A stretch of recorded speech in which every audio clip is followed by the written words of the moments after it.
Always tracking, always alerting. This is Next Weather. Well, the time is 9:20 and we are seeing some scattered showers and storms across South Florida for your weekend. In addition to Saharan dust, which is moving in, and it's going to give us a toasty and hazy weekend ahead.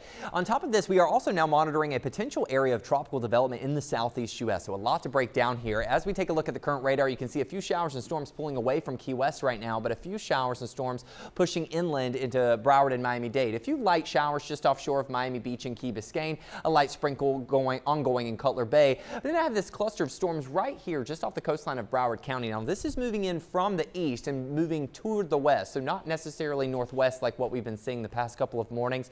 So if you're along the Broward County coastline, especially offshore of Hollywood and Fort Lauderdale, just be mindful that you could have some showers and storms moving into your neck of the woods as we make our way into the next several hours. Now as we kind of reset the rain tracker here, I want to give you a look at what we can expect as we head throughout the next 12 hours or so. Any of those coastal showers and storms are going to be pushing further inland as we make our way throughout the day. Not entirely dry forecast for us, with just an isolated storm chance as we make our way through the coast throughout the middle of the day. Most of the activities should push further inland as we head into the evening, and that is going to be the case also for Sunday, where we'll be tracking some coastal showers in the morning, scattered showers and storms as we make our way further inland for the afternoon. Feels like temperatures climbing into the triple digits, so please hydrate early and often. I know a lot of people are going to want to get outside and make sure they are enjoying what Mother Nature has to offer, but with serious heat like this, with major heat risk concerns, want to make sure you and your family are staying safe. Expect heat index values maybe as high as 105. No heat advisory officially in effect for today, but still toasty nonetheless, and hazy. Hey, Melissa Gessner captured this fantastic image of the Saharan dust haze.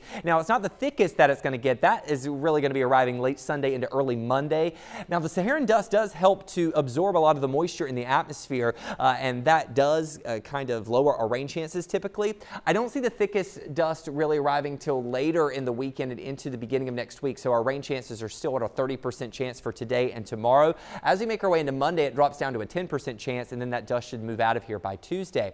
Out on the beach today, moderate rip current risk, extreme UV index, those winds from the east at 5 to 10 miles per hour. No alerts on the waters for the Atlantic waters nor the Florida Keys for our boaters. And speaking of the Atlantic waters, let's talk about that area that we are monitoring in the tropics. As of the 8 a.m. update from the National Hurricane Center, now a 20% chance of tropical development off the southeast U.S. coastline.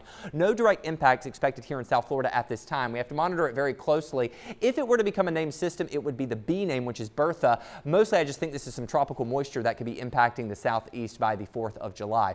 As we take a look at your 7-day forecast, you can see a hot stretch ahead, lower to mid 90s each and every afternoon with morning lows in the lower 80s.